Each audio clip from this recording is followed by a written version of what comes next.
आज अपन पढ़ने वाले हैं स्थिर विद्युत की। 12th क्लास का फर्स्ट चैप्टर है स्थिर विद्युत की। स्थिर विद्युत की इंग्लिश में बोलते हैं इलेक्ट्रोस्टैटिक्स। ये जो 12th क्लास का चैप्टर है, इस वाले चैप्टर में अपन 4 और भी चैप्टर कुछ पॉइंट पढ़ेंगे इनके। एक रहेगा विद्युत क्षेत्र, एक रहेगा गाउस के नियम और उसके अनुप्रयोग इसी में पढ़ेंगे, एक पढ़ेंगे विद्युत विभव और एक पढ़ेंगे विद्युत धारिता। ये जो चारों रहेंगे ये स्थिर विद्युत की से बिल्कुल रिलेटेड रहेंगे, इसलिए ये स्थिर विद्युत की के अंतर्गत पढ़े जाएंगे। अब स्थिर विद्युत की जो होता है इलेक्ट्रोस्टैटिक्स। इलेक्ट्रोस्टैटिक्स 2 शब्दों से मिलकर बना, इलेक्ट्रो प्लस स्टैटिक्स। इलेक्ट्रो का मतलब होता है इलेक्ट्रॉन या फिर आवेश, अपन यहाँ पर ले सकते हैं। स्टैटिक्स का मतलब होता है विश्राम या स्थिर होता है। तो स्थिर आवेश का जो अध्ययन किया जाता है वो किसमें किया जाता है? इलेक्ट्रोस्टैटिक्स में किया जाता है। तो जब आवेश स्थिर होता है तो उसे बोलेंगे अपन स्थिर विद्युत की, और जब आवेश गतिशील होता है तो उसे बोलेंगे अपन धारा विद्युत की। अर्थात स्थिर विद्युत की होता क्या है? स्थिर विद्युत की का मतलब है भौतिक विज्ञान की वह शाखा जिसके अंतर्गत केवल स्थिर आवेशों का अध्ययन किया जाता है। जिसमें केवल स्थिर आवेशों का अध्ययन किया जाएगा उसे बोलेंगे स्थिर विद्युत की, और जिसमें केवल गतिशील आवेशों का अध्ययन किया जाएगा उसे बोलेंगे धारा विद्युत की। अब बात करते हैं कि आवेश होता क्या है। आवेश के बारे में अपन चर्चा करते हैं कि आवेश क्या होता है।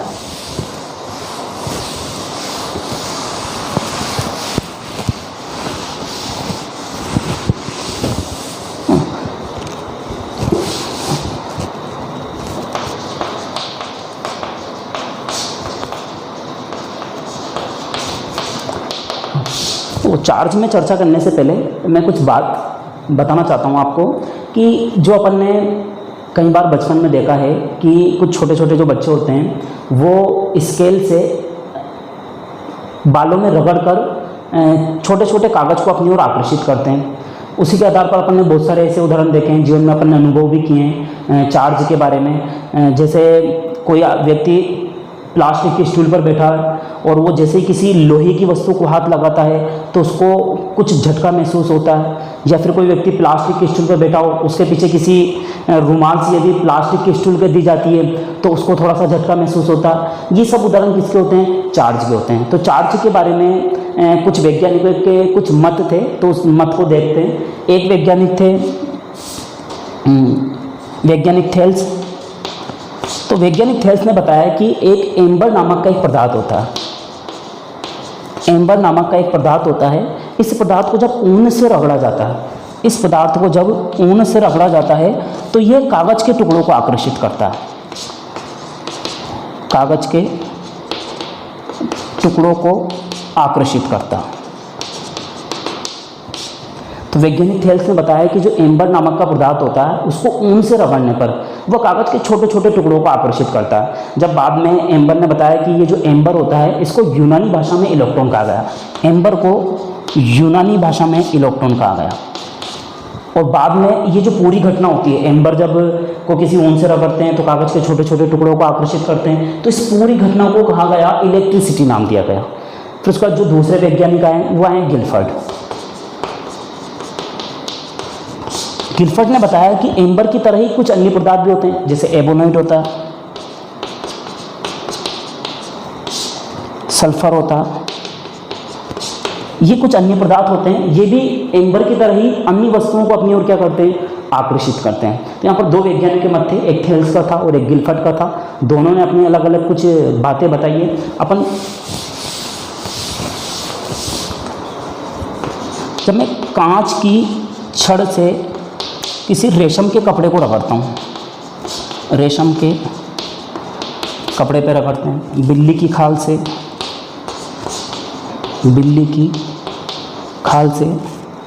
प्लास्टिक की छड़ ले सकते हैं। सूखे बालों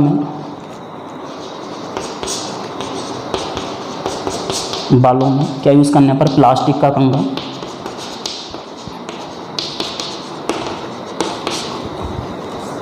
और कुछ और भी उदाहरण। तो जब कांच की छड़ को रेशम से रगड़ा जाता है तो ये आवेशित हो जाते हैं। उसी प्रकार से जब बिल्ली की खाल को किसी प्लास्टिक की छड़ से रगड़ा जाता है तो ये भी आवेशित हो जाते हैं। सूखे बालों में जब प्लास्टिक का कंघा रगड़ते हैं तो ये भी आवेशित हो जाते हैं। अब ये जो आवेशित होते हैं वो किसके कारण होते हैं? ये आवेशित होते हैं रगड़ने के कारण। रगड़ने का मतलब है घर्षण के कारण। और जब ये आवेशित होते हैं तो क्या होता है कि जब कांच की छड़ से जो इलेक्ट्रॉन होते हैं वो कहाँ पर चले जाते हैं? रेशम के कपड़े पर चले जाते हैं। बिल्ली की खाल से इलेक्ट्रॉन कहाँ चले जाते हैं? प्लास्टिक की छड़ पर चले जाते हैं। सूखे बालों से कहाँ चले जाते हैं? प्लास्टिक के कंघे पर चले जाते हैं। अर्थात ये जो क्रिया होती है वो किसके कारण हो रही है? इलेक्ट्रॉन के कारण हो रही है। तो बेंजामिन फ्रैंकलिन ने बताया कि उपयुक्त पदार्थों के घर्षण से, उपयुक्त पदार्थों के घर्षण से पदार्थ आवेशित हो जाते हैं।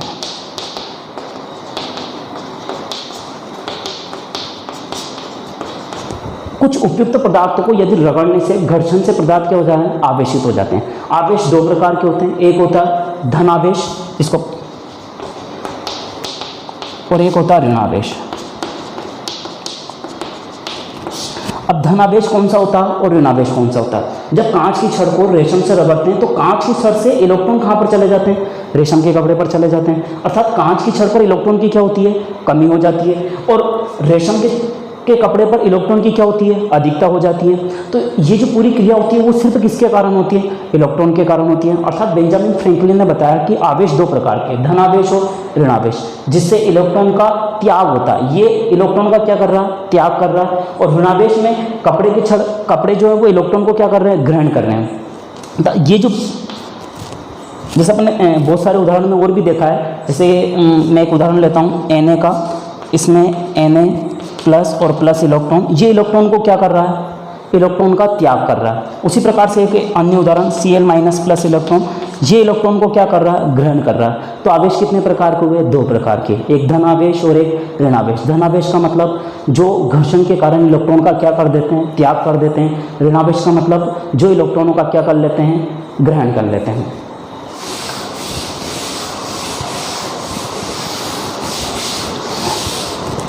आवेश के गुण, आवेश के गुणधर्मों के बारे में चर्चा करते हैं। तो आवेश, सबसे पहली बात तो एक अदिश राशि होती है।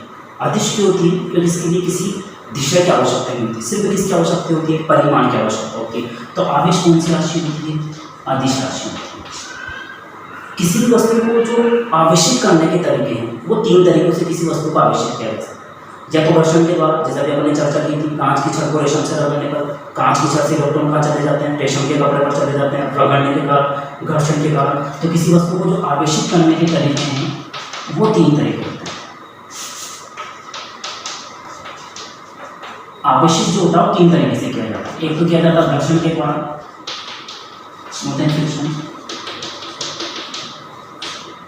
एक किया जाता है प्रेरण के कारण, इंडक्शन, एक होता है चालन,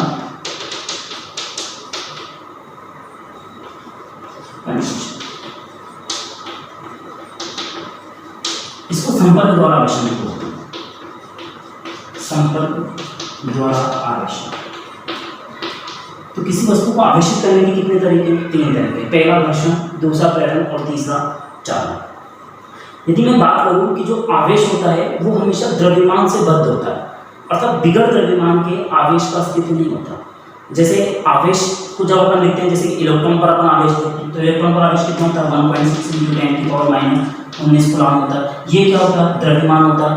तो जब भी आवेश होगा तो उसके साथ किसको नाम दिया जाएगा? द्रव्यमान का। तो जो आवेश होता है वो किससे बद्ध होता है? द्रव्यमान से बद्ध होता है।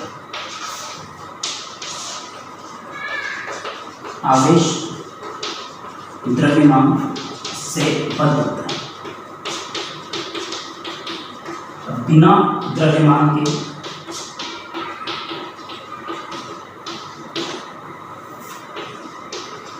आवेश की कल्पना नहीं की जा सकती।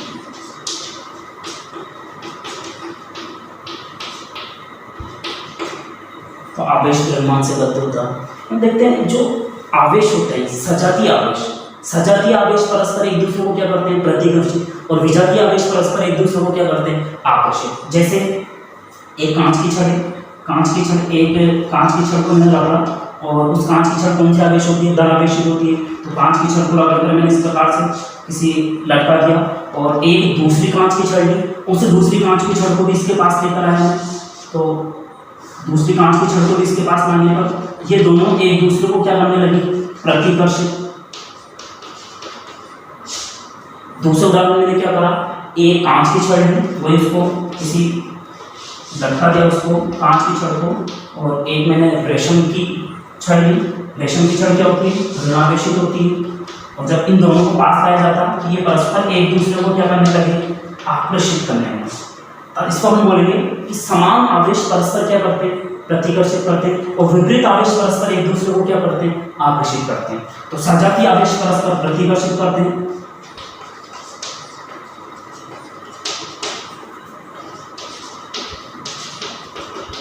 और विजातीय आवेश परस्पर एक दूसरे को क्या करते हैं? आकर्षित।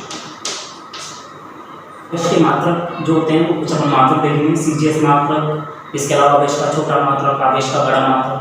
आवेश का जो एसआई पद्धति मात्रक होता है, या मैं बोलूँ NKSA पद्धति मात्रक, वो क्या होता है? कूलाम होता है। इसको अपन कैसे लिखते हैं? धारा बराबर कितना होता है? आवेश बराबर समय, अर्थात आवेश बराबर क्या हो जाएगा?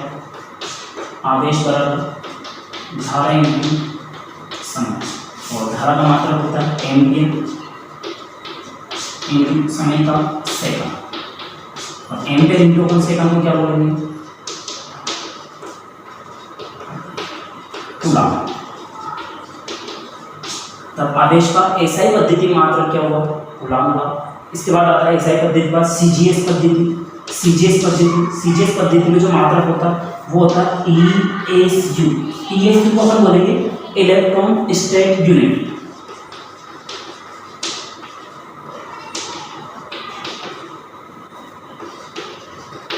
Electron state unit. और जो सीजीएस में मात्रक ESU होता है, ये आवेश का छोटा मात्रक भी होता है, ये आवेश का छोटा मात्रक भी होता है। और एक कूलाम में कितने ESU होते हैं? 14 फेराड, और एक फेराड में 96,500 कूलाम होते हैं। एक फेराड में 96,500 कूलाम होते हैं। तो आवेश के अपने 3 मात्रक देखें, एमकेएस मात्रक, सीजीएस मात्रक और आवेश का बड़ा मात्रक। बड़ा मात्रक को हम बोलेंगे फेराड, ये आवेश का होता है बड़ा मात्रक। कुछ अन्य मात्रक भी होते हैं आवेश के। अन्य मात्रक जो होते हैं वो माइक्रोकूलाम, एक माइक्रोकूलाम, एक नैनोकूलाम, एक पिकोकूलाम, ये भी कुछ अन्य मात्रक होते हैं। माइक्रो होता 10⁻⁻⁶, नैनो होता 10⁻⁻⁹, और पिको होता 10⁻⁻12 कूलाम।